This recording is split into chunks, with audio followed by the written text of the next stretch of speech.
ကဲ hello အားလုံးပဲမင်္ဂလာပါเนาะကဲအခုကျွန်တော်လာပြပေးတဲ့ဟာတော့ iPhone 13 Pro ထဲပါเนาะ second အလုံးတန့်ထဲပါเนาะအရန်လေးကိုမိုက်ပါရဲ့เนาะသူကအမခံနေပါတယ်ဆိုရင်လည်းဟိုက3လ6လပေးပါရဲ့เนาะသူကဘက်ထရီဆိုရင်လည်းသူက90ကျော်ရှိပါရဲ့เนาะအလုံးတန့်ထဲပါเนาะအဲ့မှာကြည့်လိုက်ပါအဖြူရောင်အမဲရောင်အပြာရောင်တို့တွေရှိသေးတယ်เนาะသူကအပြာရောင်လည်းရှိသေးတယ်လို့ရှင်းနေဆိုတော့ဆက်တွဲမင်းမြန်လာလို့ရတယ်Q2K ကြတော့956 GB ပါ China အလုံးတစ်ကတ်ထဲနောက်ကထိုးထဲလို့ရပါတယ်เนาะသူက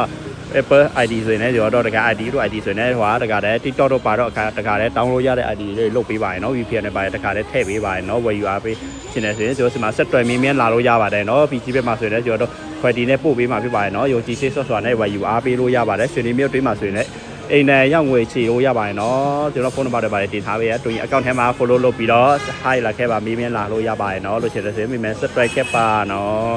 iPhone ဖုန်းတွေလည်းဆိုရင်အမျိုးအစားရှိရမျိုးရှိရเนาะစေတော့ online 1000ကျော်2000ကျော်2000ကျော်3000ကျော်4000ကျော်ရှိပါတယ်เนาะလို့ရှင်းနေဆက်တွက်ခဲ့ပါအားလုံးပဲကျေးဇူးပါ bye bye